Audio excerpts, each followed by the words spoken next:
Дали знаете дека во печатницата на Божидар Вуковиќ во Венеција работел и македонскиот печатар Јаков од Камена Река, кој во 1566 година ја издал книгата Часословец, една од серијата книги со религиозна содржина на словенски јазик. Веќе во 1569 во печатницата на которскиот властелин Јеролим Загуровиќ е испечатена книгата Псалтир со последование. Во незиното издавање учествувал и македонецот Јаков.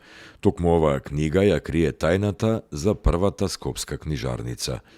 Директниот превод од Псалтирот вели: иако некој осети потреба од овие свети црковни книги, треба да знае дека тие се пренесени во местото во Скопје кај Кара Трифун. Дали знаете дека во архитектонската структура на големиот милениумски крст на Водно во Скопје се кријат бројки од Евангелието?